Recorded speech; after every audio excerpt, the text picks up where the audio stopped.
السلام علیکم. Good to have you at Urdu audio books. حاضر خدمت ہے مہرالنساء شاہ میر کا ناول بسمل، ایپیسوڈ 48. وہ ساری رات بے چینی کے عالم میں کمرے کے چکر کاٹتی رہی تھی. وقت جیسے کچھوے کی رفتار سے گزرتا رہا تھا. رات کے نہ جانے کس پہر اس کی آنکھ لگی تھی، مگر صبح اس کی آنکھ ٹیلی فون کی چنگھاڑتی ہوئی آواز سے کھلی. برآمدے سے اس کا کمرہ بہت نزدیک تھا، اسی لیے ٹیلی فون کی آواز اس کے کانوں تک آ رہی تھی. وہ بستر سے اٹھ بیٹھی. کئی لمحے خالی و ذہنی کے عالم میں گزرے. پھر اس نے چادر ہٹائی اور باہر نکل آئی. بال پشت پر بکھرے تھے اور آنکھیں سرخ پڑ رہی تھیں. اس نے برآمدے میں کھڑے ہو کر ٹیلی فون کان سے لگایا. ہیلو. تم نے فون اٹھانے میں بہت دیر کر دی یار. قیس کمبیر کی آواز نے اس کی ریڑھ کی ہڈیوں تک کو جما دیا. اس کی ساری نیند بھگ سے اڑی. تمہیں یہ بتانا تھا کہ تمہاری بہن میرے ساتھ ہے. کچھ چیزیں تھیں جو مجھے تم سے معلوم کرنی تھیں. افسوس تم نے مجھے انکار کر دیا. جانتی ہو نا انکار کتنے برے لگتے ہیں مجھے. وہ بڑے ہی نارمل انداز میں بات کر رہا تھا. کونچ کہاں ہے قیس؟ اس کی ساری حسیات بیدار ہو چکی تھیں. اس نے گھڑی کی طرف دیکھا. وہاں 3 بج رہے تھے. کونج گھر پہ نہیں تھی. اس کے پیروں سے زمین کھسک گئی. میرے ساتھ ہے. میں نے اسے کالج سے پک کیا، کچھ باتیں کیں، لیکن اس کے پاس میرے جواب نہیں ہے. تم وہ جواب دینا چاہو گی؟ تم ایک بچی کو استعمال کر رہے ہو. تمہیں شرم آنی چاہیے. وہ پھنکاری. میں بچی کو استعمال کر رہا ہوں؟ واو. اسی بچی نے مجھے بیوقوف بنایا، دھوکہ دیا. اور اس کی بڑی بہن، اس نے مجھ سے میرے حصے کے لوگ لے لیے. تم سب لوگ اپنی اپنی سیاہ کاریاں کیوں بھول جاتے ہو؟ وہ جیسے تعصب سے کہہ رہا ہو. خیر، میں کبھی سی ساحل پہ ہوں. تمہارا انتظار کر رہا ہوں، آ جاؤ، ورنہ میں شام تک اسے گھر چھوڑنے آ جاؤں گا. اس کے منگیتر کو تو برا نہیں لگے گا نا؟ اس نے کال کاٹ دی. زینیا صدمے اور رنج کی ملی جلی کیفیت میں گھری کھڑی رہی. وہ رونا بھی چاہتی تھی اور چیخنا بھی. آنکھوں میں آنسو بھی تھے اور سختی بھی. عبداللہ اس کا ضبط آزما رہا تھا. اسے ڈھیر سارا غصہ آیا. وہ دادی کے کمرے میں آئی. دادی سو رہی تھیں. جوان جہان نواسے کے غم نے انہیں توڑ دیا تھا. اماں بالاج کے گھر پہ تھیں اور ابا اپنے بھائیوں کے ساتھ گاؤں گئے تھے. اس کا موبائل بشر کے پاس تھا. اس نے دادی کا موبائل اٹھایا اور کونج کی ایک دوست کو کال ملائی. اس نے پوچھنے پہ بتایا کہ وہ تو 1.5 گھنٹہ پہلے کالج سے نکل گئی ہے. اس نے اگلی کال زیغم کو ملائی اور کونج کے بارے میں پوچھا. وہ ان کے گھر پہ بھی نہیں تھی. وہ پریشان ہونے لگا، مگر زینیا نے اسے بتایا کہ کونج بس ابھی ابھی گھر آئی ہے. اسے کوئی خاص سوال نہیں کرنے تھے. وہ جانتی تھی. وہ بس اس کا ضبط آزما رہا تھا، اسے توڑ رہا تھا. کمرے میں آ کر وہ واش روم گئی. چہرے پر پانی کے چھینٹے مارے. الماری سے دوپٹہ نکالا. زندگی میں پہلی بار وہ گھر میں کسی کو بتائے بغیر باہر جا رہی تھی. دروازے کے باہر جاتے اس کے قدم ایک لمحے کے لیے رکے تھے. اس نے آنکھیں بند کیں، چند گہرے سانس لیے. وہ جلدی واپس آ جائے گی، بس آدھا گھنٹہ اور بس. اس نے پہلا قدم باہر نکالا. یہ اس کی زندگی کی سب سے بڑی غلطیوں کی شروعات تھی. وہ گوادر سڑکوں پہ پورا 1 سال بعد یوں باہر نکلی تھی. اس کے قدموں میں لڑکھڑاہٹ تھی. کتنا ہی سفر کر کے وہ جب کبھی سی ساحل آئی تو بے اختیار اسے مہدی کمبیر اور اس سے ہونے والی وہ پہلی ملاقات یاد آئی. وہ تصاویر، وہ چائے کی خوشبو، وہ مکئی کے دانے، وہ اختلاف، سب یہیں سے شروع ہوا تھا. کہانی تو شروع ہی ساحل سے ہوئی تھی. پھر اسے کراچی کا ساحل یاد آیا. اس نے سر جھٹکا. چٹانوں کے عین سامنے ٹھاٹے مارتے سمندر کے درمیان وہ کھڑا تھا. لہریں اس کے پیروں کو چھو کر پلٹ رہی تھیں اور اس کی نگاہیں وہ اپنے سے کچھ فاصلے پہ کھڑی زینیا حاکم پہ جم گئیں. اس کی سوجی متورم آنکھیں، وہ رویا رویا چہرہ. قیس کے دل نے اسے ملامت کی. اس نے بلا ارادہ نگاہیں چرائیں. وہ قدم قدم چلتی اس کے قریب آ کر کھڑی ہوئی۔ عبداللہ زمان اور زینیہ حاکم ایک دوسرے کے روبرو تھے۔ کئی پل بیت گئے، کئی ساعتیں گزریں۔ سمندر کی نم ہوائیں ان کے بدن کے محاصرے کیے ہوئے تھیں۔ لباس اور بال ہوا سے پھڑ پھڑا رہے تھے۔ میں نے کبھی نہیں سوچا تھا عبداللہ سے میری ملاقات ایسی ہوگی۔ اس کی چادر ہوا سے پھڑ پھڑا رہی تھی، بالوں کی لٹیں چہرے پہ جھول رہی تھیں۔ کیسی؟ وہ اس کی آنکھوں میں آنکھیں ڈالے پوچھ رہا تھا۔ کیا کہنے آیا تھا، کیوں کہنا تھا، کون سی نفرت، کہاں کا انتقام؟ وہ سامنے آ گئی تو قیس سب بھولنے لگ گیا۔ وہ اسے پاگل کر رہی تھی اور وہ ہو بھی سکتا تھا۔ اس کا دل چاہتا تھا وہ ہاتھ بڑھا کر اس کے بال سمیٹے۔ سمندر کے سامنے، ٹھنڈی ہواؤں کے درمیان، اس نے اضافہ کیا اور نگاہیں اس سے ہٹائیں۔ زینیہ نے نفی میں سر ہلایا۔ خوفزدہ کر دینے والی، گھٹن زدہ اور بے بس۔ میں نے بھی کبھی نہیں سوچا تھا جس لڑکی کو میں اپنے گھر کے خفیہ راستے دوں گا، جس کے لیے میں دنیا ادھر کی ادھر کر دوں گا، وہ میری آنکھوں میں آنکھیں ڈال کر مجھ سے جھوٹ بولتی رہے گی۔ تمہیں یہ سوچنا چاہیے تھا وہ لڑکی کم از کم فریب نہیں تھی۔ قیس استہزائیہ مسکرایا۔ جو تمہاری باتوں پہ اندھا یقین کرتا تھا وہ آدمی اب نہیں ہے۔ تم جو سمجھ رہے ہو چیزیں ویسی نہیں ہیں، اور اگر تمہیں لگتا ہے تو تم مجھے بھی مار دو، کوئی گلہ نہیں ہوگا۔ مر کر آزاد ہونا چاہتی ہو تم؟ تمہاری ساری زندگی میرے نام ہے، کب کتنی سانسیں لینی ہیں یہ میں طے کروں گا۔ وہ ایک ایک لفظ چبا کر بولا۔ میرے قریب آ کر جو تم نے اپنے لیے چنا ہے، تمہیں بہت جلد احساس ہوگا تمہارا فیصلہ کتنا غلط تھا۔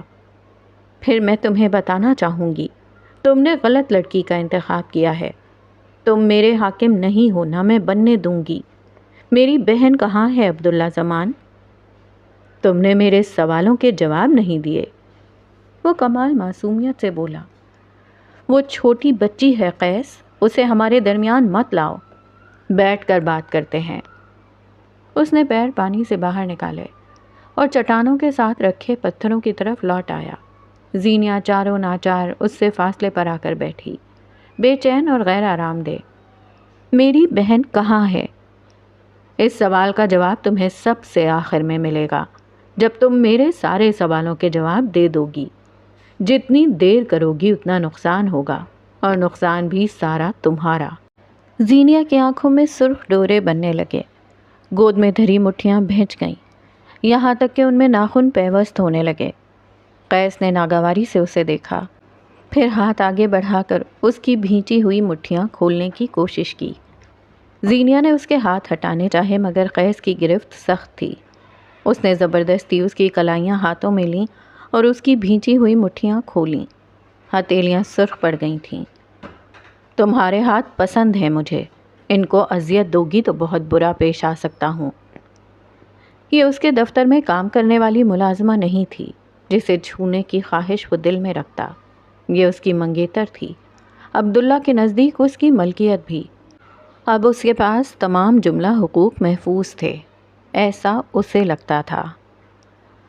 تم تو مجھ سے بھی محبت کے دعوے دار ہو، پھر اس تکلیف کا کیا جو تم مجھے دے رہے ہو؟ وہ سلگھی تو اٹھی تھی۔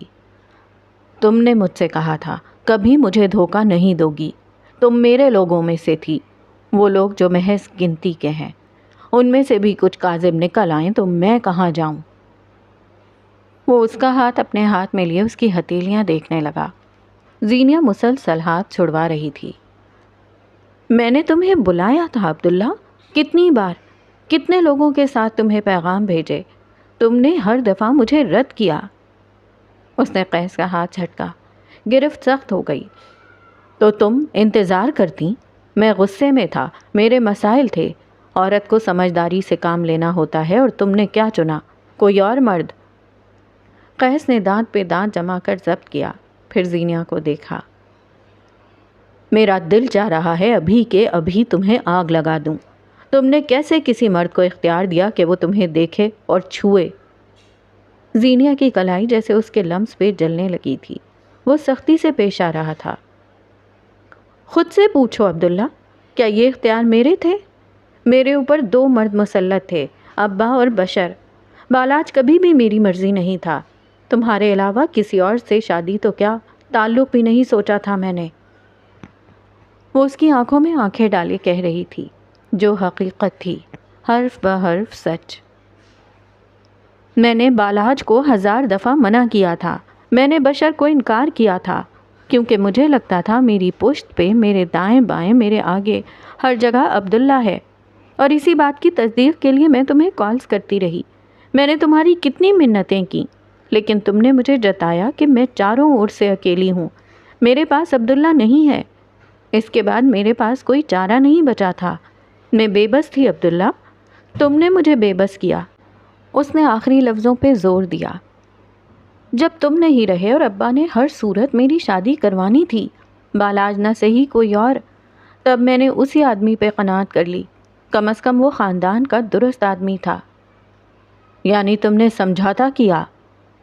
اس نے ہتھیلی پہ ایک ہلکا سا جلے کا نشان دیکھتے ہوئے پوچھا، پھر انگلی سے اس نشان کو سہلایا جیسے تکلیف کا مداوا کر رہا ہو۔ ہاں، میں نے سمجھوتا کیا تھا۔ وہ شادی میری مرضی سے نہیں ہوئی تھی، میں بس ابا کو اور خود کو مزید مشکل میں نہیں ڈال سکتی تھی، لیکن یہ سچ ہے کہ اس کے بعد میں نے تمہاری خواہش نہیں رکھی۔ زینیا نے ایک جھٹکے سے اپنے ہاتھ آزاد کروائے۔ قیس نے کر دیے۔ تم نے میرا انتظار نہیں کیا، وہ ملامت کر رہا تھا۔ میں نے کال کر کے تمہاری ماں سے کہا تھا میں آ جاؤں گا، لیکن تم نے میرا انتظار نہیں کیا۔ زینیا الجھ کر اسے دیکھ رہی تھی۔ اس نے ایسا کب کہا اور اماں نے اسے بتایا کیوں نہیں؟ ایک وقت تھا جب تمہارا جھوٹ بھی سچا لگتا تھا، اور اب؟ وہ آنکھوں میں ایک عجیب سی تصدیق لیے ہوئے تھا۔ تمہارا سچ بھی دھندلا ہے۔ میں جو تھوڑی بہت عزت تمہاری کرتا تھا، اب سے وہ بھی ختم ہو گئی ہے۔ تم میرے لیے اب کچھ نہیں ہو، اور تم نے جو کچھ کیا اس کا کوئی احتساب نہیں۔ تم نے ایک لمبا عرصہ مجھے اپنے نام پر بٹھا کر رکھا، اور پھر ایک دن کہہ دیا کہ تم نہیں آؤ گے۔ مجھے صرف یہ بتاؤ، جو کچھ میرے باپ نے کیا اس کی سزا مجھے کیوں ملی؟ اس کا تنفس بگڑ رہا تھا، چہرے کے تاثرات میں کرب گھل گیا۔ وہ چند پل خاموشی سے اسے تکتا رہا۔ اس نے زندگی میں وضاحتیں نہیں دی تھیں۔ میں آوازوں میں فرق نہیں کر پاتا۔ تمہاری کال وہ صرف ایک کال نہیں تھی۔ اس کی آواز لہروں کے شور میں دب گئی۔ آوازیں میرا ٹراما ہیں، میرا نام۔ میں نے اس نام کو اپنے باپ کے منہ سے تب سنا جب وہ مر رہے تھے، تب بھی جب گاڑی میں میرے بہن بھائی زندہ جل رہے تھے۔ حلق میں گلٹی ابھری، وہ بدقت کہہ پا رہا تھا۔ پھر میرے چچا نے میرا نام، پہچان سب بدل دیا، لیکن میں آوازوں کے خوف سے نہیں نکل سکا کبھی۔ مجھ پہ ماضی طاری تھا۔ میں تمہیں اذیت دینا چاہتا تھا کیونکہ تمہارے گھر والوں نے میرے خاندان کو اذیت دی تھی۔ میں نے اپنے ماضی کے زیر اثر تمہیں بہت تکلیف دی۔ اس نے شرٹ کے اوپری 2 بٹن کھولے۔ اسے سانس لینے میں دشواری ہو رہی تھی۔ میں اس پہ شرمندہ نہیں ہوں، کیونکہ میں غلط نہیں تھا۔ تم سے وفاداری بعد میں، انتقام پہلے تھا، پہلے ہے اور رہے گا۔ مجھے نہیں پتا تم جھوٹ بول رہے ہو یا سچ، لیکن اگر تم کہتے ہو تو ٹھیک ہے، میں نے مان لیا تم نے جو کچھ بھی کیا اس پہ تمہارا اختیار کم تھا۔ اس کے بعد کیا؟ تم ٹھیک ہوئے ہوگے، نارمل ہو گئے ہوگے، تم نے اس کے بعد کوئی پیغام کیوں نہیں بھیجا؟ میں بتاؤں کیوں؟ اس کی آنکھوں میں دیکھتے ہوئے لمحے کا توقف کیا۔ کیونکہ تمہاری انا بیچ میں آتی تھی۔ مان لیا تم نے کال کی، میری ماں سے کہہ دیا، لیکن تم نے کال کر کے ابا یا مجھ سے کیوں نہیں کہا؟ میں تمہاری منگیتر تھی، تمہیں مجھ سے کہنا چاہیے تھا۔ کیونکہ میں نارمل نہیں تھا، فار گاڈ سیک۔ وہ دونوں ہاتھ اٹھا کر تیز لہجے میں بولا، میرے ساتھ کیا کیا ہوا تھا تمہیں کوئی اندازہ بھی ہے؟ ایسا کیا ہو گیا تھا تمہارے ساتھ؟ حویلی تم سے چھوٹی تو مجھ سے بھی چھوٹی۔ خاندان تمہارا مرا تو بھائی میرا بھی سسک کر مرا۔ باپ تمہارا مر گیا تو میرا زندہ تھا۔ مرے ہوں سے شکوے ختم ہو جاتے ہیں، زندہ لوگوں سے نہیں ہوتے۔ میں نے اسی باپ کے ساتھ ایک گھر میں زندگی گزاری جو ہر روز جھگڑتا تھا، گالیاں دیتا تھا اور کئی بار مارتا بھی تھا۔ عیش و عشرت چھوڑ کر آنے والے تم اکیلے نہیں تھے، اسے واپس پانے کے لیے محنت کرنے والے بھی تم اکیلے نہیں ہو۔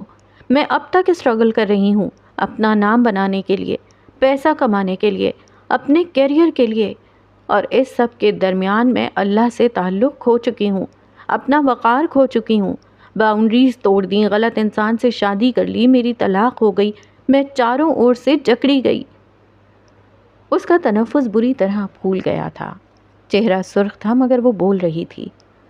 سختیاں مجھ پہ بھی تھیں عبداللہ زمان، لیکن میں نے کسی کو سزا نہیں دی، تمہیں تو بالکل نہیں، کسی کے حق نہیں کھائے، تمہارے ہرگز نہیں، تم سے وفا کی، تمہارا نام ساتھ جوڑے رکھا، اور تم۔ اس کی آنکھوں میں پانی چمکا، لب کپ کپ آئے۔ تم آج اس طرح میرا قصور نکالے کھڑے ہو، تم اس کہانی کے واحد وکٹم نہیں ہو۔ یعنی تم مجھ سے بے وفائی کر کے کسی سے شادی کر گئیں، میری آنکھوں کے سامنے میرے بھائی کے ساتھ افیئر چلایا، یہ سب ٹھیک تھا؟ اسے بیچ میں مت لاؤ، اس کا کوئی قصور نہیں، اس کے ساتھ کمرے میں ملتی رہیں تم۔ اس کی سنے بغیر کہہ رہا تھا، تم نے اس کے ہاتھ تھامے، میں نے سب دیکھا ہے۔ جن دنوں مہدی کو گولیاں لگی تھیں، انہی دنوں قیس نے اس کے کمرے میں کیمرے لگوا دیے تھے۔ مہدی کو شاید خود بھی معلوم نہیں، اس کے کمرے میں کیمرے موجود تھے، اور پھر بھی تم خود کو مظلوم کہہ رہی ہو، تمہیں مجھ سے معافی مانگنی ہوگی۔ زینیہ استہزائیہ ہنسی۔ Over my dad body.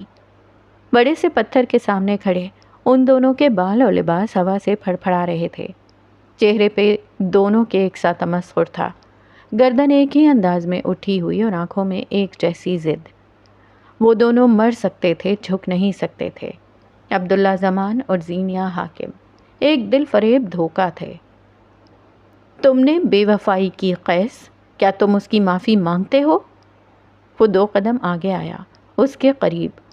ہمارے درمیان کوئی عام تعلق نہیں تھا، وہ روحوں کا رشتہ تھا، ہم دونوں ایک دوسرے کو پہچانتے تھے۔ اس روز وہ پارک کی ملاقات ہماری پہلی ملاقات نہیں تھی، عالم ارواح میں ہم مل چکے تھے، میں تمہیں پہچانتا تھا، میں نے کبھی تمہیں دیکھا نہیں تھا، لیکن میرے خیال، میری روح تم سے جڑی ہوئی تھی۔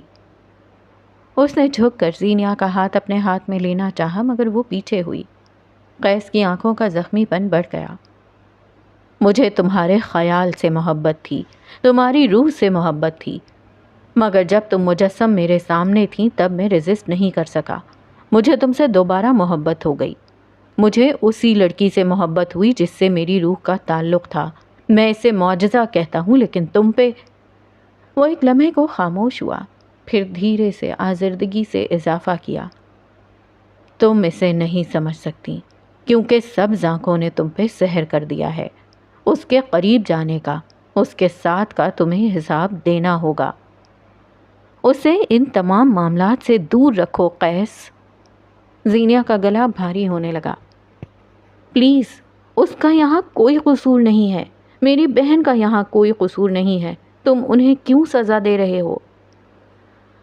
وہ کوئی مختلف وقت تھا جب تم دن کو رات کہتی تھیں اور میں مان لیتا تھا، تم اس مہربان مرد کو کھو چکی ہو، ہمیشہ کے لیے۔ اس کی آنکھیں، اس کا لہجہ، وہ بہت دور تھا، بے حد فاصلے پہ۔ زینیہ نے رک کر اسے دیکھا، مگر زیادہ وقت نہیں گزرا تھا جب اس نے یہاں سے وہاں متلاشی نظروں سے کسی کو ڈھونڈتے ہوئے بشر کو دیکھا۔ زینیہ کا سانس جہاں تھا وہیں تھم گیا۔ اس نے مڑ کر عبداللہ کو دیکھا، وہ آنکھوں میں کرچیاں لیے اسے دیکھ رہا تھا۔ زینیہ نے وہاں سے ہٹ جانا چاہا، مگر وہ اس کے دونوں ہاتھ اپنے ہاتھوں میں سختی سے جکڑ گیا اور اسے بڑے سے پتھر کے ساتھ لگایا، خود دیوار بن کر آگے کھڑا ہو گیا۔ میں نے تمہیں بلایا، تم نہیں آئیں، بشر سے ملاقات کا کہا، اس نے انکار کیا۔ زینیہ نے ہاتھ چھڑانے کی صحیح کی، قیس نے گرفت مزید سخت کر دی۔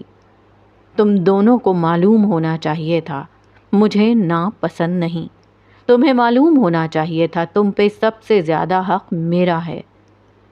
اس کی آنکھیں غیر تھیں، لہجہ اجنبی۔ اس نے یوں ہی اس کے ہاتھوں کو سختی سے دبوچے اپنی طرف کھینچا۔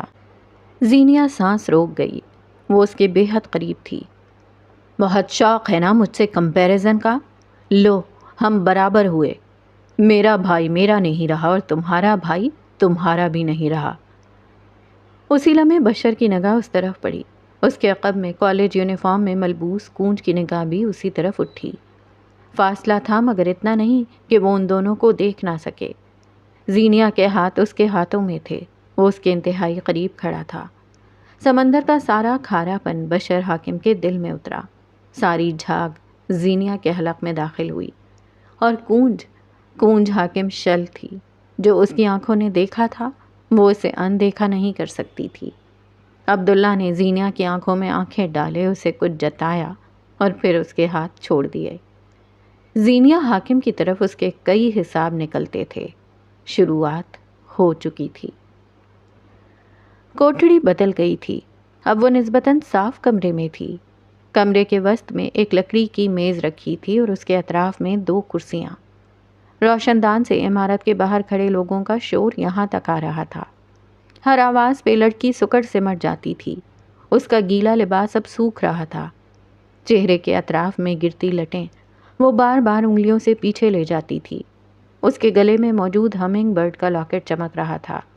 بائیں بازو پہ کلائی سے اوپر جسم جلا ہوا تھا، جس میں درد تھا، بے تحاشا درد۔ چہرے پہ بس ایک سرخ لپسٹک تھی جو اب اس کے چہرے کے ساتھ میل نہیں کھاتی تھی۔ سلاخدار دروازہ ایک آواز کے ساتھ کھلا۔ بارش میں بھیگا ہوا ایک آدمی اندر داخل ہوا۔ اس کی شرٹ اور بال پوری طرح بھیگ چکے تھے۔ لڑکی نے اسے دیکھنا چاہا مگر سر پر جھولتے پیلے زرد بلب کی روشنی اس کی آنکھوں پہ بوجھ ڈال رہی تھی۔ وہ اندر آیا، میز پہ دونوں ہاتھ رکھے، سیدھ میں سامنے بیٹھی لڑکی کو گہری نظروں سے دیکھا۔ چند لمحے یوں ہی دیکھتا رہا، پھر وہ دائیں طرف سے چل کر آیا۔ اس کے بوٹ کیچڑ سے لدے ہوئے تھے اور ان کے نشان سرخ گاؤن پر چھپتے چلے گئے۔ وہ اس کے عقب میں آ کر رکا۔ لڑکی سانس روکے ہوئے بیٹھی رہی۔ وہ چند پل بعد اب اس کی سیدھ میں سامنے آ کر بیٹھ گیا تھا۔ اس کی آنکھیں گہری تھیں، چہرہ سخت، رحم۔ شاید یہ لفظ اس نے کبھی سنا نہیں ہوگا۔ قتل کیوں کیا؟ بھاری آواز میں پہلا سوال کیا۔ وہ زندہ ہے، لڑکی کے لب بے آواز پھڑ پھڑائے۔ 2 دن بعد لمبے رقبے پر پھیلے جم خانہ میں ٹریڈ مل چل رہا تھا۔ نظریں اٹھا کر دیکھو تو کوئی مرد اپنے مضبوط قدم اس پر جمائے ہوئے تھا۔ اس کے کانوں میں ایئر پوڈز لگے تھے۔ سیاہ رنگ کی بغیر بازوؤں والی شرٹ سے اس کے کثرتی بازو جھلک رہے تھے۔ گردن اور ماتھے پہ پسینہ تھا۔ ذرا سے فاصلے پر 2 ملازم کھڑے تھے۔ ایک کے ہاتھ میں سفید رنگ کا تولیہ تھا اور دوسرے کے ہاتھ میں پانی کی بوتل اور جوس۔ اسی پل جم کا دروازہ کھلا۔ بھورے رنگ کے سوٹ پینٹ میں ملبوس نک سک سے تیار مہدی کمبیر اندر داخل ہوا۔ اس کے چہرے پر ڈھیر ساری سنجیدگی تھی۔ قیس اس کی آمد کو نوٹ کرتے ہوئے بھی نظر انداز کرتا رہا۔ تم اتنے دن کہاں تھے؟ کوئی ایسے غائب ہوتا ہے کیا؟ میں نے قیسم کو کتنی مشکل سے سنبھالا ہے۔ وہ اس کی بائیں طرف آ کر کھڑا ہوا، ہاتھ بڑھا کر ایئر پوڈ اس کے کان سے نکالا۔ اتنے سال قیسم سے بیٹھ کر کھاتے رہے ہو تم، 2 دن سنبھال لیا تو کیا مصیبت آ گئی؟ اس نے بٹن دبا کر مشین کو بند کر دیا۔ تنفس پھول گیا تھا۔ اسے شروع کرنے والا میرا باپ تھا، مہدی ناگواری سے بولا، اور یہ گھر جہاں تم اس وقت کھڑے ہو یہ بھی میرے باپ نے بنوایا تھا، تمہارا نہیں کھاتا میں۔ قیس نے محظوظ نظروں سے اسے دیکھا، پھر ملازم سے پانی کی بوتل لی اور اسے جانے کا اشارہ کیا۔ وہ باقی بوتلیں فرش پر رکھتا چلا گیا۔ بالکل، شروعات تمہارے باپ نے کی تھی، لیکن کنویں کا مینڈک تھا تمہارا باپ، ایک فیکٹری تھی اس کی۔ میرے باپ کے شیئرز نے کاروبار بڑھایا۔ میرے باپ کے بارے میں بات کرتے ہوئے تمیز یاد رکھا کرو۔ اس کا لہجہ بلند ہوا۔ میری بات پوری ہونے دو۔ اس نے پانی کی بوتل کا ڈھکن کھولا اور ساری کی ساری بوتل اپنے چہرے پر انڈیل دی۔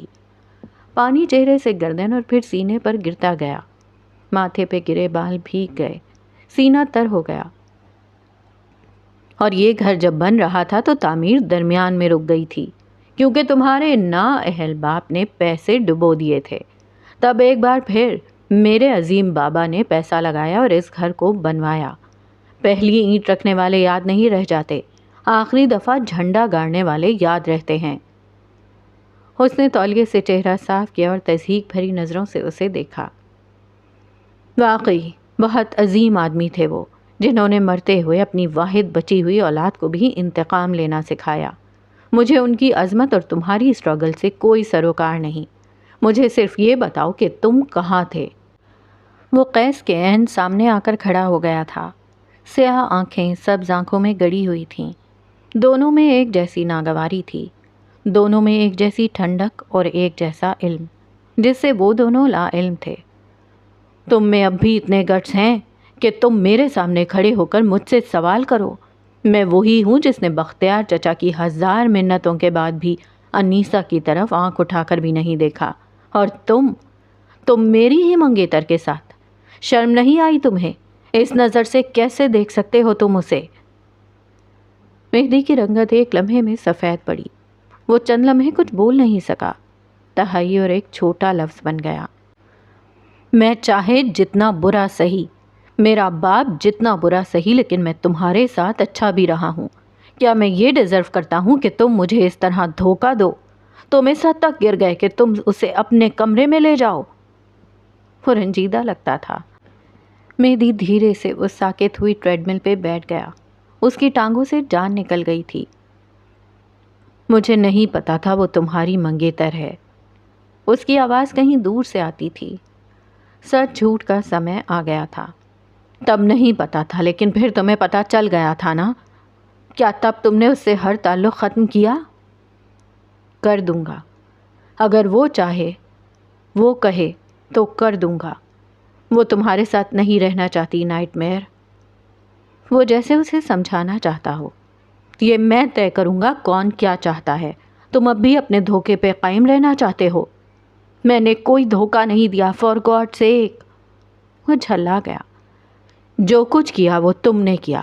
اگر تم نے مجھے بتایا ہوتا وہ لڑکی کون ہے، کیا کرتی ہے، اس کا خاندان کیسا ہے، تو میں اسے گوادر سے اسلام آباد لانے کی کوششیں نہیں کرتا۔ قیس چپتی ہوئی نظروں سے اسے دیکھتا رہا، پھر جھک کر اس کے کوٹ کی جیب سے اس کا موبائل نکالا، کال لاگ کھولی۔ وہاں 2 دنوں میں سرکار نامی کانٹیکٹ کو 26 کال جال چکی تھی۔ موبائل مہدی کے چہرے کی طرف کرتے ہوئے اس کی نگاہوں میں واضح ملامت تھی۔ یہ ڈیزرو کرتا ہوں میں؟ تم دونوں میرے ساتھ یہ کرتے ہو۔ میں کیا ڈیزرو کرتا تھا؟ مجھے یہاں کیوں کسی آؤٹ کاسٹ کی طرح رکھا تم نے؟ وہ تیزی سے بولا، یہ تمہارا محل قید رہا ہے میری، مجھے جاننے کا حق تھا کیا ہوا تھا ہماری فیملی کو، کون باقی ہے۔ تم نے مجھ سے سب چھپایا۔ مہدی کمبیر کا لہجہ بلند تھا، کیونکہ میں تمہیں پروٹیکٹ کر رہا تھا۔ ان مسائل میں پڑھ کر تم کیا کر لیتے؟ قیس اس سے زیادہ بلند آواز میں غرایا، موبائل مٹھی میں بھینچ رکھا تھا۔ مجھے پروٹیکٹ نہیں کیا تم نے۔ میرے پروٹیکٹرز میرے ماں باپ تھے جو مر گئے اور میں اکیلا رہ گیا۔ میں وہ بچہ بن گیا جو قابل رسائی تھا۔ تم نے ایک ایک چیز مجھ سے چھپا کر رکھی، کیونکہ تمہیں یقین تھا اگر میں یہ جان گیا تو یہ بھی جان جاؤں گا کہ جو کچھ بھی ہماری فیملی کے ساتھ ہوا اس میں سارا کا سارا قصور میری ماں کا نہیں تھا۔ قیس کی نگاہوں میں کچھ بے ساختہ آ گیا تھا، کوئی تعجب سا۔ تمہیں بتانا چاہیے تھا کہ نواب خاندان ہمارے خلاف ہے، کیونکہ مقصود چچا حاتم نواب سے الیکشن جیت گئے تھے، کیونکہ تمہارے عظیم باپ نے ان کی سال بھر کی فصلیں برباد کر کے انہیں بیٹھے بٹھائے کروڑوں کا نقصان کروا دیا تھا۔ آگ ان کے سینے میں پہلے سے تھی، اور چونکہ میری ماں میری طرح قابل تسخیر تھی، اسی لیے تم سب نے مل کر اس پر چڑھائی کی اور اس کے بیٹے کو ٹراما دیا۔ بولتے بولتے وہ ہانپ گیا، چہرہ سرخ پڑ گیا تھا۔ لیکن ایک بات دماغ میں بٹھا لو عبداللہ زمان کمبیر، وہ وقت گزر گیا اب۔ I am not a prize to be won۔ انگلی اٹھا کر تنبیہ کی۔ مجھے صاف صاف بتاؤ تم کیا کر کے آ رہے ہو؟ پورے 2 دن سے اس کا کوئی فون نہیں لگ رہا، وہ اس طرح اچانک غائب نہیں ہو سکتی۔ وہ ٹھیک ہے یا نہیں؟ یعنی آگ دونوں طرف برابر لگی ہے۔ وہ گردن جھکا کر ہنس پڑا، پھر سیدھا ہو کر مہدی کو دیکھا۔ اس کی نگاہوں میں آتش فشاں جیسی تپش تھی۔ ایک بات بتاؤ، تم دونوں کے یہ تعلقات کس حد تک جا چکے ہیں؟ بتا دو تاکہ مجھے اندازہ رہے یار۔ بکواس بند کرو۔ مہدی نے اس کے کندھے پہ دھکا دیا۔ قیس ایک بار پھر ڈھٹائی سے ہنس پڑا۔ کیا یار، بھائی کو بھی نہیں بتاؤ گے؟ ایسا بھی کیا ہو گیا؟ کیا اتنا آگے جا چکے ہو؟ بتا دوں تو برداشت کر لو گے؟ بہت کم ہمت اور کم ظرف ہو تم، سن نہیں پاؤ گے۔ مہدی اسی کے انداز میں بولا۔ قیس نے گہری لمبی سانس لی۔ چہرہ غیظ کے مارے سرخ پڑ رہا تھا۔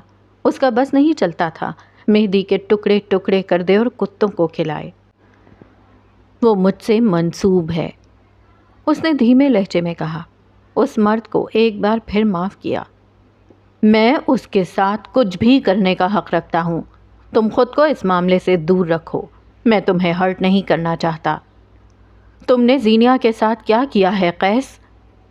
وہ اس کی آنکھوں میں آنکھیں ڈالے ایک ایک لفظ پہ زور دیتے ہوئے بولا، ایسے جیسے کسی شے کا خوف ہی نہ ہو۔ اس نے ایک بار پھر اس کا نام لیا، اس استحقاق کے ساتھ۔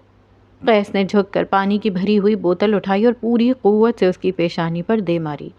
ڈھکن والی سائیڈ نے اس کی پیشانی کو باقاعدہ چیر ڈالا تھا۔ اس کا نام لینا بند کرو، اس کے ساتھ وہی ہوا جو وہ ڈیزرو کرتی تھی۔ میرا جو دل چاہے گا میں اس کے ساتھ وہ کروں گا۔ مہدی کے ضبط میں کوئی فرق نہیں آیا، وہ اب بھی اسے دیکھ رہا تھا۔ کیا ڈیزرو کرتی تھی وہ؟ پیشانی سے ہلکی سی خون کی لکیر بہہ نکلی۔ اسے کسی شے سے فرق نہیں پڑتا تھا، یہ صرف خون کی چند بوندیں تھیں۔ وہ یہاں ایسے سرخ تالاب بہا سکتا تھا تب تک جب تک اس عورت کی کوئی خبر نہیں ملتی۔ قیس دوبارہ ہنس پڑا۔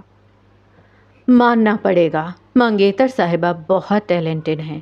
مجھے میرے بھائی کے خلاف کیا، میرے بھائی کو میرے خلاف، اتنا کہ ہم دونوں ایک دوسرے کی شکل دیکھنے کے روادار نہیں۔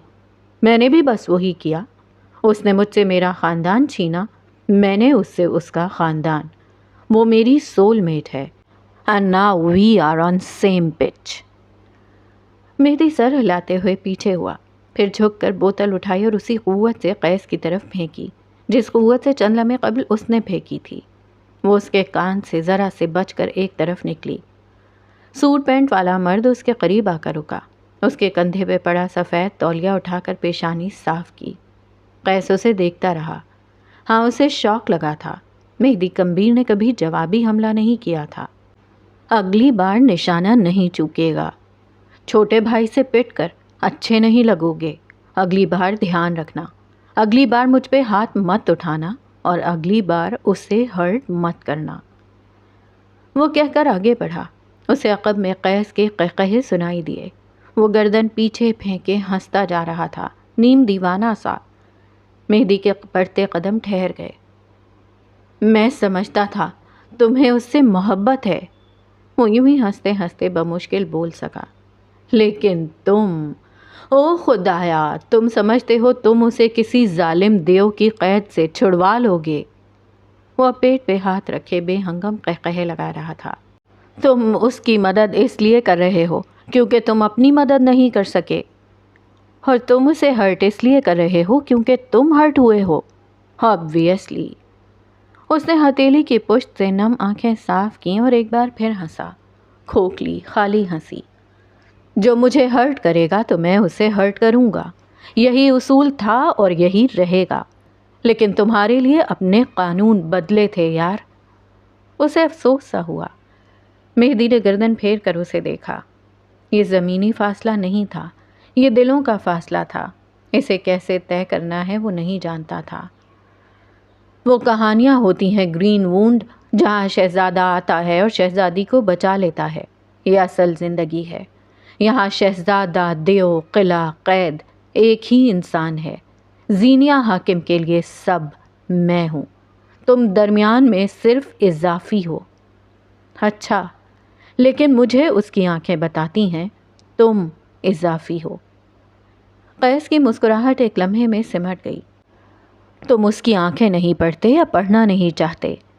تم نے پوچھا تھا نا کہاں تک پہنچا ہمارا تعلق؟ پھر سنو یہاں تک کہ میں اس کی آنکھیں پڑھ سکتا ہوں، بغیر کہے اسے سمجھ سکتا ہوں۔ تم کر سکتے ہو؟ قیس خاموش رہا۔ مہدی چند لمحے اسے دیکھتا رہا، پھر لمبے لمبے ڈگ بھرتا باہر نکلتا چلا گیا۔ جم خانے میں کھڑا وہ شخص تاریک ہوتا چہرہ لیے وہیں کھڑا رہا۔ وہ بس اس کی آنکھیں نوچ لینا چاہتا تھا۔ گوادر کے بعد اس کا اگلا پڑاؤ وہ شہر تھا جہاں سے اسے 3 بار دھتکار کر نکالا گیا تھا۔ 3 بار ذلت اٹھا کر واپس آنا کوئی عام بات نہیں تھی۔ وہ ذلیل نہ ہوتا اگر اس کا باپ اس کے لیے سٹینڈ لیتا، وہ اس طرح رسوا نہ ہوتا اگر اسے عزت اس کے باپ نے دی ہوتی۔ مگر اس کے باپ کے لیے اس دنیا میں ایک ہی انسان ضروری تھا، صرف ایک، عبداللہ زمان۔ اور براق حنیف کے لیے بھی ساری دنیا میں ایک انسان ضروری تھا، صرف ایک، براق حنیف۔ وہ شر، وہ منافقت جسے وہ چھپا کر رکھتا تھا، وہ اب ہر طرف سے باہر آ کر اس کے کندھوں، جسم اور سانسوں سے چمٹ گئی تھی۔ گاڑی کے متحرک ٹائر جہاں آ کر رکے وہ عالم نواب کی حویلی تھی، براق حنیف کے ٹوٹے خوابوں سے بنا محل۔ گردن اٹھائے شاہانہ لباس والا آدمی اس حویلی کو دیکھتا رہا جہاں کے مکینوں سے اس کے کئی تعلق تھے، جہاں اسے واپس آنا تھا، جو اس کی جگہ تھی۔ 5 روز بعد زینیہ حاکم جذبات سے خالی چہرے کے ساتھ بس میں بیٹھی تھی۔ آنکھیں بے تاثر تھیں، رنگت نچڑی ہوئی۔ وہ باہر دیکھ رہی تھی یا شاید گھور رہی تھی۔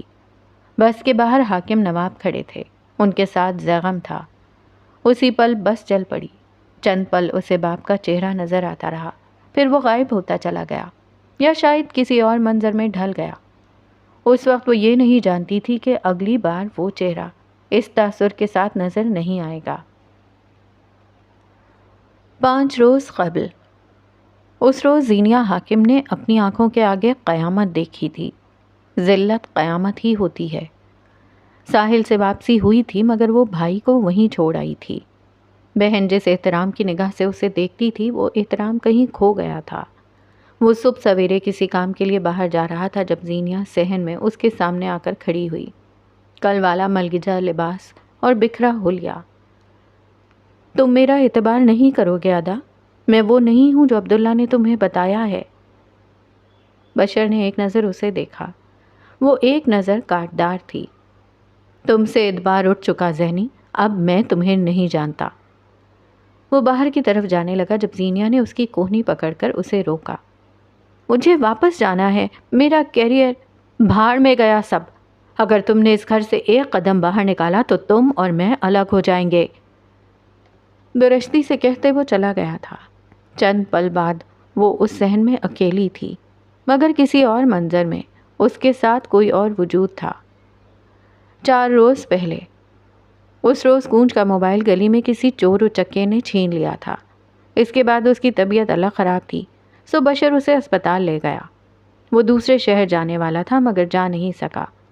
کلینک جاتے ہی اسے عبداللہ کی کال آئی تھی، اور جو ہوا اس نے بہت کچھ بدل دیا تھا۔ تمہارا مسئلہ کیا ہے کونج؟ اس طرح اگنور کیوں کر رہی ہو؟ میں وہاں تمہارے لیے گئی تھی۔ الماری میں منہ دیے کھڑی کونج سے سوال ہوا۔ کونج نے مڑ کر اسے تکا۔ اس نے تمہیں پروپوز کیا تھا، وہاں کس لیے گئیں؟ تم اس کے آفس میں کام کرتی رہیں، اس نے تمہارے لیے بالاج کو قتل کر دیا اور تمہیں لگتا ہے تم اب ہمارے سامنے معصوم بنو گی اور ہم سب بھول جائیں گے۔ اس کا لہجہ بلند نہیں تھا مگر اس میں طنز تھا، وہ طنز جو ایک لمبے عرصے سے سنبھال کر رکھا گیا تھا۔ اس نے بالاج کو قتل نہیں کیا، وہ بس ایک حادثہ تھا، جھوٹ بول رہا ہے وہ۔ زینیہ اس ذکر سے اکتائی۔ اس کا گوادر آنا، اس کا ہمارے گھر آ جانا، تمہارا ہم سے بالاج کی موت چھپانا، عبداللہ کا سچ چھپانا، وہ تمہارا جھوٹ ہے اور اسے قبول کرو۔ تلخی سے کہہ کر وہ ایک لمحے کو رکی۔ اور نامحرم تمہارے لیے بھی اتنا ہی خطرناک تھا جتنا میرے لیے۔ تم تو عظیم تھیں، تمہیں کیا ہو گیا تھا؟ مجھ سے غلطی ہو گئی۔ اس نے سر ہاتھوں میں گرا لیا اور ڈھہ گئی۔ سینے میں جلن بڑھ گئی تھی۔ کچھ تھا جس کا حل اب اس کے پاس نہیں تھا۔ کونج اس کے سامنے تھی مگر اس کا چہرہ دھندلا ہو گیا، پھر معدوم ہوا اور پھر کچھ نئے کرداروں نے اس کی جگہ لے لی۔ 3 روز قبل وہ دادی کے پیروں کے قریب آ کر بیٹھی، زیتون کے تیل کی شیشی اٹھائی اور ذرا سا تیل اپنی ہتھیلیوں پر نکال لیا۔ اس نے دادی کے پیروں کو چھوا مگر وہ اپنے پیر کھینچ گئیں۔ پلنگ پہ بیٹھی زینیہ کے دل کو دھکا لگا تھا۔ دادی، اگر تم مجھے بتاتی اس کا رویہ تمہارے ساتھ برا ہے تو میں اس سے بات کرتی، لیکن تم نے ہمیشہ جھوٹ بولا۔ ان کی آنکھیں نم تھیں، لہجہ بھیگا ہوا۔ سچ یہ ہے کہ تم اسے کبھی خاطر میں لائی ہی نہیں۔ عبداللہ تمہارے ذہن میں تھا اور وہی رہا۔ نیری اپنے باپ جیسی ہو تم۔ میرا باپ آپ ہی کا بیٹا ہے۔ ہاں، لیکن میں برملا کہتی ہوں، اس کی تربیت میں مجھ سے کھوٹ ہو گیا، آزردگی اور سختی سے کہا۔ زینیا نے لب بھینچ لیے، یعنی وہ اسے بھی کھوٹا کہہ رہی تھی۔ تم بڑی خود غرض اور بے احساس ہو تم۔ بہت غلط کیا ذہنی۔ تم نے میرے مرے ہوئے بچے کی لاج بھی نہیں رکھی۔ ابھی تو اس کی قبر کی مٹی بھی گیلی ہوگی اور تم عبداللہ سے ملاقاتیں کرنے لگیں۔ وہ بے حد رنجیدہ تھیں، آواز گلوگیر تھی۔ وہ رخ موڑ کر لیٹ گئیں۔ نواسے کی موت کا غم تھا، فی الحال پوتی غیر ضروری ہو گئی۔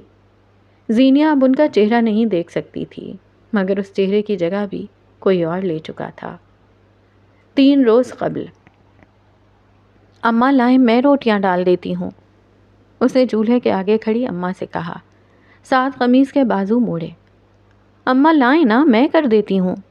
انہیں ہٹتے نہ دیکھ کر وہ دوبارہ بولی، کوئی ضرورت نہیں ہے، میں کر لوں گی۔ یار اماں، اب آپ کو مجھ سے کیا شکایت ہو گئی ہے؟ وہ بری طرح جھنجھلائی۔ میں نے کیا کیا ہے؟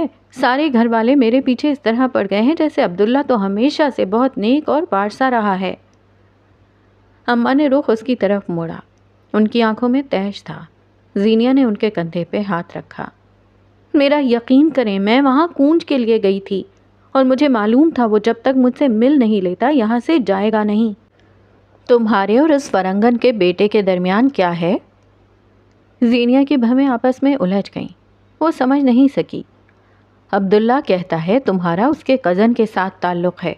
عبداللہ سچ کہہ رہا ہے؟ زینیا بالکل ساکت رہ گئی۔ وہ کیسے اس کی جڑیں کاٹ رہا تھا۔ یہ کیسی محبت تھی اس کی جس نے زینیا سے صرف لیا تھا۔ وہ اس فرنگن کے ساتھ ساتھ آپ کے بھائی کا بیٹا بھی ہے، یعنی یہ سارا فتور تمہارے دماغ میں اسی کا بھرا ہوا ہے۔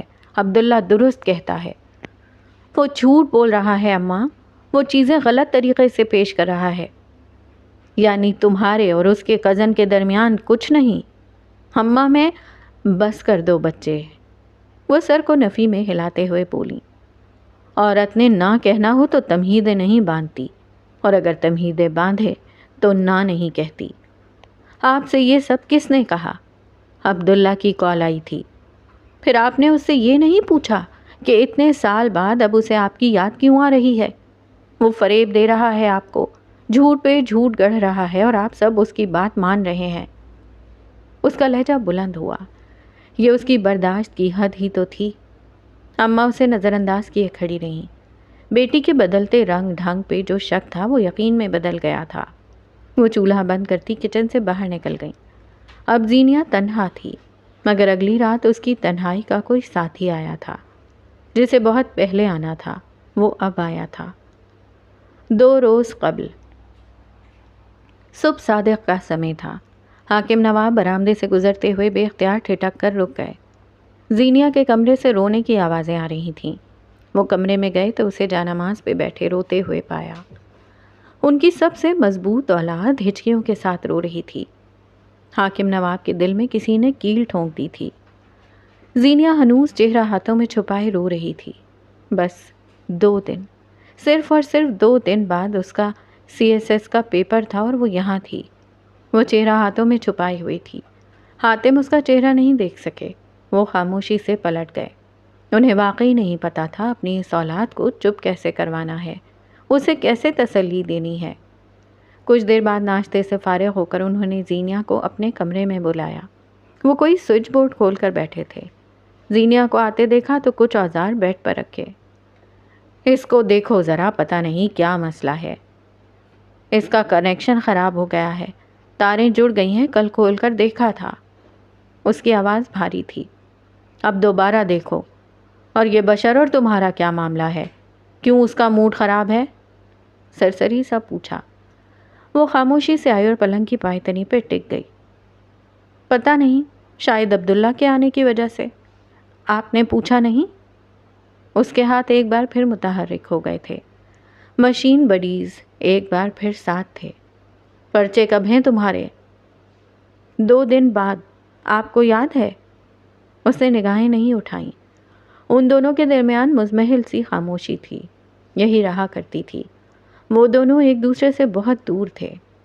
کیسے بھولنا تھا، تمہاری اماں ہر ہفتے یاد دلواتی تھیں۔ چند لمحوں کی خاموشی درمیان میں آئی۔ میں پیپرز دینے نہیں جا رہی، بشر نے منع کیا ہے۔ اس نے لکڑی کے بورڈ سے دونوں تاریں جدا کیں، سرخ سیاہ۔ بشر تمہارا باپ ہے یا میں؟ سامان باندھو، کسی کو بتانے کی ضرورت نہیں ہے۔ صبح تم جا رہی ہو، میں چھوڑ کر آؤں گا۔ وہ عام سے لہجے میں کہہ رہے تھے۔ زینیا نے بے یقینی سے گردن اٹھا کر انہیں دیکھا۔ وہ مزید کچھ نہیں بولے۔ زینیا نے کچھ پوچھا نہیں۔ بشر آیا، کھانا کھایا اور دوسرے شہر کے لیے نکل گیا۔ ہاں، مگر زینیا نے اسے کچھ بتایا نہیں۔ وہ دور جا چکا تھا، پھر یہی صحیح۔ دادی کو لگتا تھا وہ خود غرض ہے، تو یہی صحیح۔ اماں کو اس کا کردار مشکوک لگتا تھا، تو یہی صحیح۔ کون جب اس پہ اعتبار نہیں کرتی تھی، تو یہی صحیح۔ یہ سفر اس کے اپنے لیے تھا، بلندیوں کی سمت، کیونکہ اسے اسی لیے بنایا گیا تھا۔ وہ صفائیاں دیتے دیتے اب تھک گئی تھی۔ آج اس بس میں بیٹھے ہوئے وہ بہت کچھ پیچھے چھوڑ آئی تھی۔ اب سے وہ ایک نئی زندگی گزارے گی۔ اب سے نئے قوانین ہوں گے۔ وہ باؤنڈری بنائے گی، وقار رکھے گی۔ یہ سوچیں تھیں جو اس کے ذہن میں تھیں، مگر زندگی اس کے لیے کچھ مختلف سوچ کر بیٹھی تھی۔ اگر زینیا حاکم زندگی کے پلان سے واقف ہوتی تو الٹے پاؤں واپس جاتی۔ ایک لمبے تھکا دینے والے سفر کے بعد بس اسلام آباد پہنچ گئی تھی۔ اپنا سامان باہر لاتے ہوئے بھولی بھٹکی نگاہ اپنی دائیں طرف فاصلے پہ کھڑے شخص پہ پڑی تو زینیا ٹھہر سی گئی۔ وہ کئی لمحے سانس لیے بغیر کھڑی رہی، بے دم، متحیر۔ اس کا ہاتھ بے اختیار اپنے دل کے مقام تک آیا۔ مہدی گمبھیر متلاشی نظروں سے آس پاس تک رہا تھا اور پھر ان دونوں کی نگاہ ملی۔ وہ اسے دیکھ چکا تھا، زینیا اسے ہی دیکھ رہی تھی۔ کئی لمحے وہ اسے دیکھتا رہا، نگاہوں کا رخ وہ بھی بدل نہیں سکی۔ لوگ، سویرا، شور، کیا تھا، کون تھا، ان دونوں کو نہیں معلوم تھا۔ جو تھا، جو ہے اور جو رہے گا، وہ بس مہدی اور زینیا تھے، بس وہی۔ کئی لمحے بعد وہ تیز تیز قدم لیتا اس کی جانب آ رہا تھا۔ زینیا پلکیں جھپکے بغیر اسے تکتی رہی۔ وہ اس کی معذوریوں کے لیے بیساکھی بن گیا تھا۔ وہ اکیلے پن میں محفل تھا، خاموشی کی آواز اور ملال میں مسکراہٹ۔ وہ اس کے سامنے تھا، چند انچ کے فاصلے پہ۔ زینیا اس کی خوشبو محسوس کر سکتی تھی۔ میں نے آپ کو مس کیا سرکار۔ اس کے سامنے، اس کی آنکھوں میں آنکھیں ڈالے کھڑا وہ شخص کس بے چینی سے کہہ رہا تھا۔ اس کے الفاظ زینیا کی روح تک اتر گئے۔ وہ پلکیں جھپکے بغیر اسے دیکھ رہی تھی۔ مہدی نے اس سے سامان لیا۔ اس نے بغیر کسی مزاحمت کے سامان اسے دے دیا۔ اس آدمی کے ساتھ وہ بوجھ بانٹ سکتی تھی۔ تم ٹھیک ہو؟ وہ خاموش رہی، بس اسے دیکھتی رہی۔ کچھ کھانا ہے؟ میں ہاسٹل چھوڑ آتا ہوں، آؤ۔ وہ نرمی سے بولا۔ آپ کو کیسے پتا میں یہاں ہوں؟ میں نے قیس کے فون سے تمہارے گھر کا نمبر چرایا، پھر کال کی اور کسی نے بتایا تم اسلام آباد کے لیے نکل گئی ہو۔ اس کا سامان ہاتھوں میں لیے اس کی آنکھوں میں دیکھتے وہ کمال ڈھٹائی سے کہہ رہا تھا۔ آپ نے اپنا تعارف کیا کروایا؟ وہ اب بھی وہیں جم کر کھڑی تھی۔ میں نے بات نہیں کی، کمبیر محل کی ملازمہ نے افروزہ بیگم بن کر بات کی۔ یہ اطمینان، یہ بے خوفی، اور وہ اسے دیکھ کر رہ گئی۔ محبت رازداری سے راحت کا درجہ طے کر چکی تھی۔ اب چلیں، مجھے پھر کہیں جانا بھی ہے۔ وہ آگے بڑھا۔ زینیا اس کے ساتھ چلنے لگی۔ تشکر سے اس کا دل بھرنے لگا۔ وہ کب، کہاں، کیسے، کتنے لوگوں کی کمی پوری کر رہا تھا اسے معلوم بھی نہیں تھا۔ یا تو وہ، یا پھر کچھ نہیں۔ زینیا حاکم نے اس کے ساتھ چلتے یہ خواہش دہرائی، عزم پکا کیا۔ یا تو وہ، یا پھر کچھ نہیں۔ سرسراتی ہوائیں اس کے بدن کا محاصرہ کیے ہوئے تھیں۔ اسلام آباد کی ساری روشنیاں قیصم کی چھت سے صاف نظر آتی تھیں۔ دسمبر کی یخ بستہ ہوائیں اس پر بے اثر تھیں۔ سفید رنگ کے ہائی نیک سویٹر کے ساتھ سیاہ پینٹ پہنے وہ اپنے آرٹ میں مگن تھا۔ چھت کے فرش پر عین بیچوں بیچ سرخ گاؤن رکھا تھا۔ سلک کا وہ گاؤن ہوا کے دوش پر پھڑپھڑا رہا تھا۔ وہ اب اپنے مالک کے پاس جانے کے لیے تیار تھا۔ اس کا مالک کون تھا؟ اس نے آنکھیں بند کی۔ ایک منظر اس کے ذہن کے کینوس پہ رنگ بھرنے لگا۔ قیصم کے سب سے بڑے بوتیک میں ڈھیر سارے ملبوسات کی تصاویر اتارتے ہوئے زینیہ حاکم کی ہتھیلیاں پسینے سے بھیگ رہی تھیں۔ وہ بوتیک کم کوئی شاہی محل زیادہ تھا۔ وہاں جو لوگ تھے، یہاں تک کہ وہاں کا سیلز مین بھی ایسے ٹھاٹ رکھتا تھا کہ اسے دیکھ کر دنگ رہا جائے۔ سنہری بتیاں روشن تھیں، مہنگے اور خوبصورت لباس رونقوں کا سما باندھ رہے تھے۔ اگر تمہیں ان میں سے کچھ پسند آ جائے تو نوٹ کر لینا۔ اس کے قریب سے گزرتے قیس نے ایک لمحے کے لیے رک کر اس سے کہا تھا۔ کوئی عنایت نہیں ہے، قیصم کے ملازمین کو 50% ڈسکاؤنٹ ملتا ہے، تمہیں کسی نے بتایا نہیں ہوگا۔ اسے واقعی کسی نے نہیں بتایا تھا۔ میں اگر 50% زیادہ دوں تو؟ زینیہ نے پوری طرح گھوم کر اسے دیکھا۔ وہ جو مصروف سا آگے بڑھ رہا تھا اس کی بات پہ رک گیا، ٹھہر کر اسے دیکھا۔ زینیہ نے کیمرہ آنکھ کے آگے کیا۔ سفید رنگ کے لباس قیس کے عقب میں تھے۔ زینیہ نے اس کے داہنے پوست پہ فوکس کیا۔ کیا پھر تم میرے لیے کوئی لباس تیار کرو گے؟ میں عورتوں کے کپڑے ڈیزائن نہیں کرتا، اس نے زینیہ کے علم میں اضافہ کیا، اور تمہارے پاس اتنے پیسے نہیں آ سکتے کہ تم میری فیس بھر سکو۔ مغرور آرٹسٹ۔ اور اگر میں بھر دوں تو؟ زرق برق لباسوں کے درمیان کھڑی لڑکی کی آنکھوں میں بے پناہ روشنی تھی۔ ان ملبوسات سے زیادہ۔ یہ بے وقوفی ہوگی، یہ شوق ہوگا۔ پھر میں ہی کیوں؟ قیصم میں ہزاروں ڈیزائنرز ہیں، جھونکو اپنا پیسہ۔ تم نے آج تک کسی عورت کے لیے کچھ نہیں بنایا۔ میں وہ پہلی عورت ہونا چاہتی ہوں جس کے لیے قیس کمبیر نے کوئی لباس ڈیزائن کیا ہو۔ اس پہر وہ نہیں جانتی تھی، شعور اور لاشعور کے کئی پردوں کے پار، علم اور وجدان کی کیفیت سے غیر آگاہ، محبت کے سمندر میں ڈوبے انتقام کے غوطوں نے سر اٹھائے۔ جذبات کی قلموں سے قیس کمبیر نے اگر پہلا لباس کسی کے لیے ڈیزائن کیا تھا تو وہ وہی تھی۔ قسمت قیس کے ساتھ ہمیشہ وہ کھیل کھیلتی تھی جس میں وہ ہارا تو مات، جیتا تو بھی شہ مات۔ وہ چند لمحے وہیں کھڑا اسے دیکھتا رہا۔ یہ کام سی فیشن انتھوزیسٹ کی ایک خواہش ہوتی تو وہ ہر دفعہ کی طرح صاف انکار کر دیتا، لیکن یہ زینیہ حاکم تھی۔ اسے انکار کرتے ہوئے وہ انکار نہ کرنے کے 10,000 پہلوؤں پہ غور کرتا تھا، کوئی گنجائش ڈھونڈتا تھا۔ اسی پل اس نے صرف ایک جھلک دیکھی، صرف ایک۔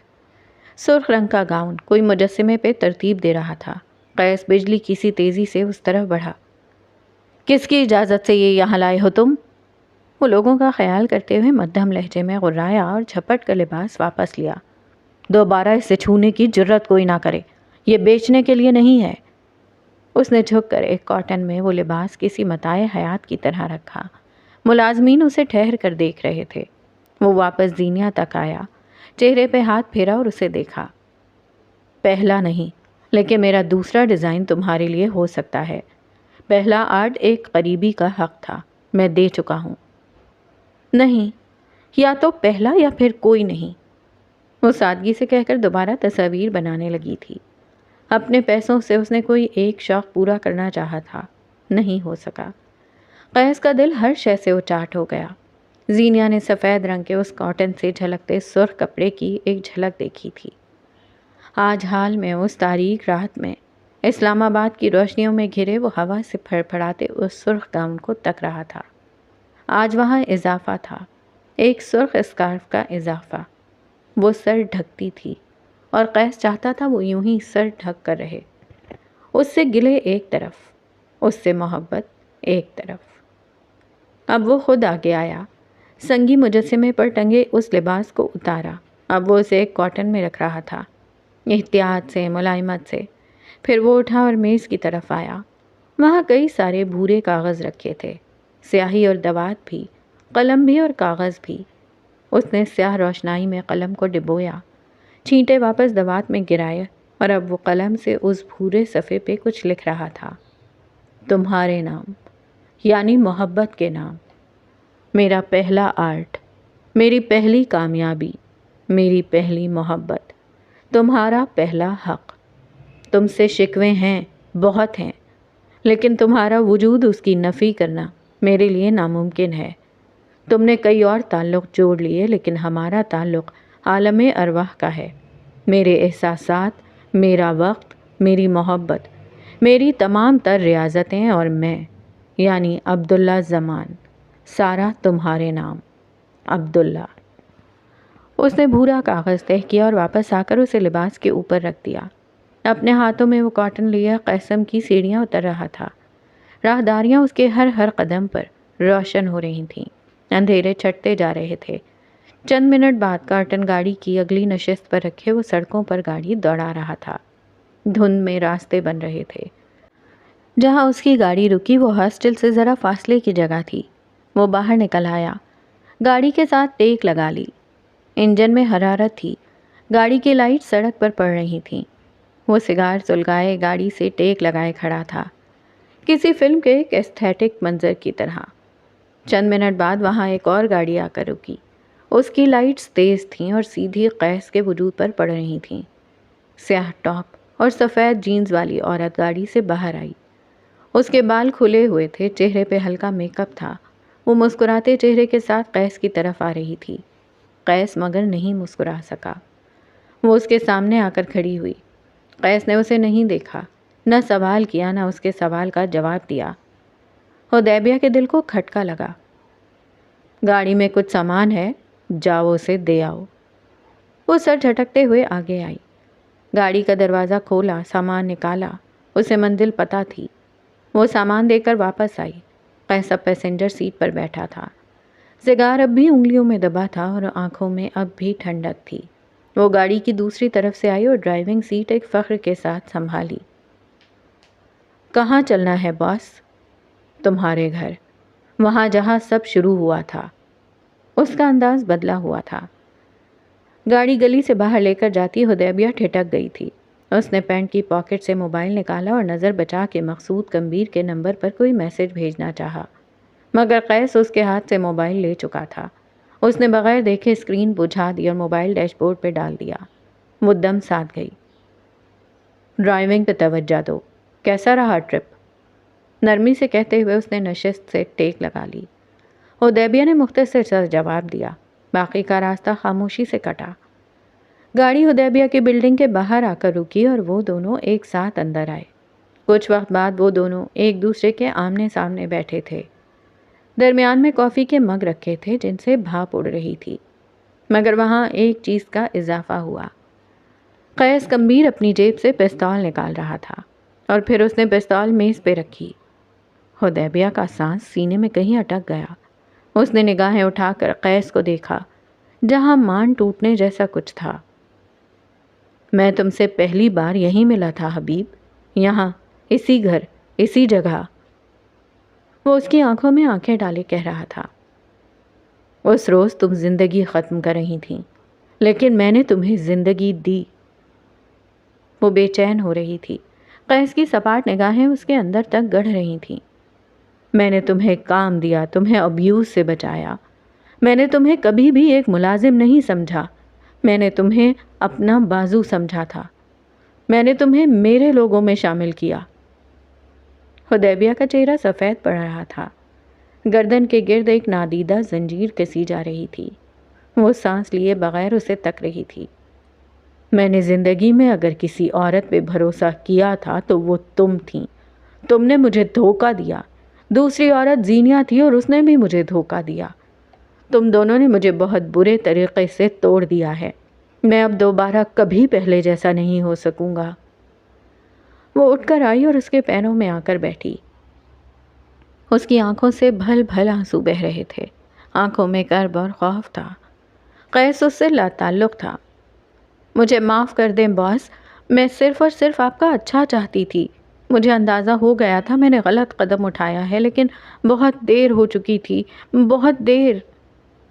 وہ بچوں کی طرح اس کے گھٹنے سے سر ٹکائے بری طرح رو رہی تھی۔ وہ بے حس و حرکت اسے تک رہا تھا، انداز میں لا تعلقی تھی۔ 1 منٹ کے اندر اندر اگر آدھا خاندان منحرف نکل آئے تو انسان کیا کرے؟ وہ پوچھ رہا تھا بتا رہا تھا یا کہہ رہا تھا؟ میں نے تم سے کہا تھا تم مت جانا ورنہ قیس ڈھہ جائے گا. تم چلی گئی اور میں ڈھہ گیا حبیب. لہجے میں کئی زمانوں کا کرب تھا. اس کی آنکھوں میں دکھ تھا. تم گئی، میں واقعی ڈھہ گیا. میں کہیں نہیں گئی باس، میں کہیں جا ہی نہیں سکتی. آئی او یو، آئی او یو. مجھے ایک بار معاف کر دیں، صرف ایک بار. سب نے مجھ سے کہا ایک عورت کو رازدار بنا رہے ہو، بہت بڑی غلطی کر رہے ہو. میں نے پھر بھی تم پہ اعتبار کیا، تمہیں اپنے راز دیے، تمہیں نارمل زندگی دی. اور تم نے مجھے بدلے میں کیا دیا حبیب؟ فریب. کیا میں یہ ڈیزرو کرتا تھا؟ میں سب فکس کر لوں گی باس. میں ہر وہ کام کروں گی جو آپ کہیں گے. بس مجھے معاف کر دیں. مجھے پتہ نہیں کیا ہو گیا تھا. میں پاگل ہو گئی تھی، لیکن میری نیت بری نہیں تھی. میں آپ کا بھلا چاہتی تھی. باس مجھے پلیز معاف کر دیں.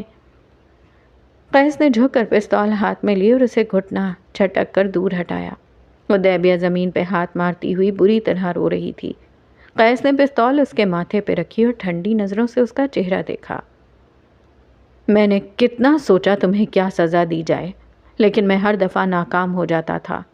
تم بتاؤ، کیا میں تمہیں مار دوں؟ وہ پستول اس کی پیشانی سے گردن تک لے آیا. دباؤ بڑھایا تو اس کی آنکھوں سے بہتا سیال مزید روانی سے بہنے لگا. یا تمہیں زندہ چھوڑ دوں، آزاد، بے فکر. اس کی گردن سے وہ پستول اس کے ہونٹوں کے قریب لایا، پھر آگے کو جھک کر پستول ساری کی ساری اس کے منہ میں ڈال دی. وہ اب بری طرح رو رہی تھی، آنکھیں بند کیے تھر تھر کانپ رہی تھی. موت خوف ہوتی ہے اور وہ سراپا خوف تھی. اپنی سزا منتخب کرو حبیب. وہ لا تعلقی آنکھوں کی سرخی اور سرسراہٹ، اس سے کوئی بھی خوف کھا سکتا تھا. حدیبیہ نواز نے چہرہ ہاتھوں سے صاف کیا اور آنکھیں بند کر لیں. کپ کپاتے لب اور لرزتے ہاتھوں نے اپنی موت کو قبول کیا. وہ اب تیار تھی. جو کچھ اس نے کیا تھا اس کی سزا موت ہی ہونی چاہیے تھی، موت ہی ہو سکتی تھی. قیس نے ٹریگر دبایا. کلک کی آواز آئی مگر گولی نہیں چلی. اس نے پستول واپس کھینچ لی. یہ پہلی بار ہوا تھا. حدیبیہ ششدر رہ گئی. میں تمہیں مار نہیں سکتا، لاچارگی سے کہتے پیچھے ہوا. ناک کی ہڈی کو 2 انگلیوں کے درمیان دبایا. بہت محبت کرتا ہوں تم سے، وہ کہہ رہا تھا اور حدیبیہ شاکی خوفزدہ نگاہوں سے اسے تک رہی تھی. لیکن تمہارے ساتھ بھی نہیں رہ سکتا کیونکہ تم نے دھوکہ دیا ہے. میں بس ایک کام کر سکتا ہوں. وہ اٹھ کھڑا ہوا. فرش پہ بیٹھی لڑکی ٹکر ٹکر اس کا کرب میں ڈوبا چہرہ دیکھتی رہی. میں تمہیں چھوڑ سکتا ہوں حبیب، میں تمہیں چھوڑ رہا ہوں. باس. اس کے لب بے آواز پھڑ پھڑائے. اس کی روح جیسے قبض ہوئی ہو. آج کے بعد تم میرا اچھا نہیں سوچ سکتی. تم میرے ساتھ نہیں، تم اور میں اب کچھ نہیں، سب ختم. میں تمہیں چھوڑ رہا ہوں، ہمیشہ ہمیشہ کے لیے. باس. وہ اب بھی اسے دیکھتے ہوئے بے آواز، ششدر اور شاکی تھی. کسی نے اس کی روح پہ کوڑے برسائے تھے. تم نے مجھے بہت تکلیف دی حبیب. میں اب کسی پہ بھروسہ نہیں کر سکوں گا. میں کبھی تمہیں معاف نہیں کر سکوں گا. وہ بڑبڑاتے ہوئے باہر جا رہا تھا. اس کی آنکھیں نم تھیں، چہرے پہ آزردگی رقم تھی. جسے وہ چھوڑ کر جا رہا تھا اسے چھوڑنا آسان نہیں تھا. اس کی چال میں لڑکھڑاہٹ تھی. باس. دروازے کے بند ہونے پر وہ جیسے ہوش میں آئی تھی. وہ دیوانہ وار دروازے کی طرف لپکی. قیس سیڑھیاں اتر رہا تھا. حدیبیہ نیم دیوانی کیفیت میں اس کے پیچھے زینے اتر رہی تھی. آئی او یو باس. آپ مجھے نہیں چھوڑ سکتے. آپ ایسے نہیں کر سکتے باس، پلیز باس. وہ اسے نہیں سن رہا تھا. اس کے قدم شکستہ تھے. تکلیف تھی جسے دل میں لیے وہ جا رہا تھا. حدیبیہ کہیں زینوں پہ گر گئی تھی. اس نے مڑ کر نہیں دیکھا. لوگ اس پر چیخ کر اسے متوجہ کر رہے تھے. وہ نہیں سن رہا تھا. اس نے خود کو گاڑی میں بیٹھتے ہوئے دیکھا. اس کی آنکھوں کے آگے شیشہ دھندلا پڑ رہا تھا. یہ دھند اس کی آنکھوں کے آگے چھائی ہوئی تھی. اگلی دفعہ گاڑی کمبیر محل کے آگے رکی. وہ چابی ملازم کی طرف اچھالتا اندر آیا. زرد روشنیاں اس کے گرد ہالے بنانے لگیں۔ شاہی محل اسے دیکھ کر مزید تنفر سے کھڑا ہوا، ستون اسے دیکھ کر منہ پھیر گئے۔ اپنے سے زیادہ مضبوط انسان کو ہارا ہوا نہیں دیکھا گیا۔ اور یہاں ختم کرتے ہیں ہم آج کی ایپیسوڈ کو، اور آج کی ایپیسوڈ بہت انٹینس ایپیسوڈ تھی، اور میں تو قیس سے بھائی بالکل ایسا ایکسپیکٹ نہیں کر رہی تھی کہ وہ اس طرح زینیا سے انتقام لے گا۔ یہ کیا بات ہوئی کہ ایک طرف محبت کے دعوے اور دوسری طرف انتقام بھی چل رہا ہے۔ اگر کسی انسان سے محبت ہے تو انتقام کیسے لیا جا سکتا ہے، اور اگر کسی انسان سے انتقام لیا جا رہا ہے تو اس سے محبت کیسے ہو سکتی ہے؟ ان دونوں میں سے ایک چیز تو جھوٹ ہے ہی۔ اس طرح کسی انسان کو توڑ دینا، اس کی شناخت کو ختم کرنے کی کوشش کرنا، اس کے ریلیشن شپس کو توڑنا، مینٹل ابیوز کرنا، اور ہر طرح سے اس کے اوپر اپنا حق جمانا، اپنی ملکیت سمجھنا۔ اچھا، مجھے لٹرلی ایک چیز نہیں سمجھ آتی، یہ تو ہسبینڈ وائف کا ریلیشن شپ یا فیانسے یا جو بھی کچھ ہے نا، اس میں تو آپ حق سمجھ رہے ہیں یا اور بھی اس طرح کی چیز ملکیت سمجھ رہے ہیں، اس چیز کو کسی بھی طرح جسٹیفائی نہیں کیا جا سکتا۔ لیکن ایک ایسا ریلیشن شپ ہے پیرنٹس کا اور ان کے بچوں کا، میں نے نوٹ کیا وہاں پہ بھی لوگ جو ہے نا وہ ملکیت سمجھتے ہیں، اپنی اولاد کو اپنی ملکیت سمجھ رہے ہوتے ہیں نا، کہ اب ہم ان کے لیے ہر چیز ڈیسائیڈ کریں گے، واٹ ایور وی ڈیسائیڈ، انہیں وہ ماننا چاہیے، کون سے سبجیکٹ لینے ہیں، کس یونیورسٹی میں پڑھنا ہے، کہاں شادی کرنی ہے، کہاں جاب کرنی ہے، ہر چیز میں ان کو لگتا ہے کہ اگر انہوں نے ہماری بات نہیں مانی تو بس یہ تو نافرمان اولاد ہو گئی، اور انہیں ہماری بات ماننی چاہیے، جو کچھ بھی ہم نے کیا ہے، انہیں بچپن سے لے کر پالا پوسا ہے، بڑا کیا ہے، یہ کیا ہے، وہ کیا ہے، سب کچھ کیا ہے، بس اب ہمارا حق ہے۔ دیکھیں، محبت کا مطلب دینا ہے، محبت کا مطلب لینا نہیں ہے، کسی بھی رشتے میں، کسی بھی تعلق میں۔ محبت مینس آپ اس انسان کو سمجھائیں گے، بتائیں گے، اپنا پوائنٹ آف ویو رکھیں گے، اور پھر اس کے انسان ہونے کا احترام کریں گے۔ انسان ہونے کا مطلب ہے کچھ چیزیں، کچھ حقوق وہ اللہ تعالیٰ کے گھر سے لے کر آیا ہے۔ کوئی بھی انسان کو کسی دوسرے انسان کا غلام نہیں ہو سکتا۔ عبدیت صرف اللہ تعالیٰ کے لیے ہے۔ جب ہم کہتے ہیں نا کہ ہم اللہ کے بندے ہیں، بندی مینس غلام ہیں، ہم اس کے، وہ ہمارا مالک ہے، تو کسی انسان کا مالک اللہ کے علاوہ کوئی دوسرا انسان کیسے ہو سکتا ہے؟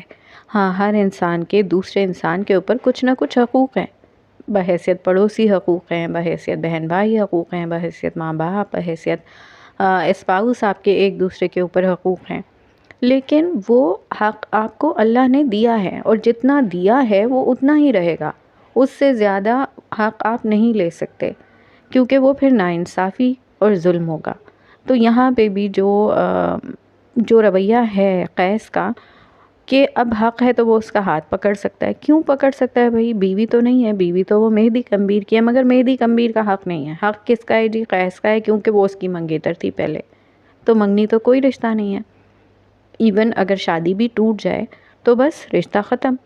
یہاں پہ اس چیز کو مطلب ایز اے ملکیت کسی عورت کو لینا، چاہے وہ بیوی ہے چاہے وہ منگیتر ہے، دونوں صورتوں میں بالکل بہت ہی غلط ایک کانسیپٹ ہے، اور مجھے لگتا ہے کہ ہمیں سکھانا چاہیے اپنے گھر میں، اپنے بچوں کو، اپنے بہن بھائیوں کو، کہ اس چیز کو بالکل ایکسیپٹ نہیں کرنا ہے۔ کسی بھی انسان کا مالک، چاہے وہ مرد ہو، چاہے وہ عورت ہو، چاہے وہ بچہ ہو، اس کا مالک صرف اللہ ہے۔ اسی نوٹ پہ اجازت دیجیے، اللہ حافظ۔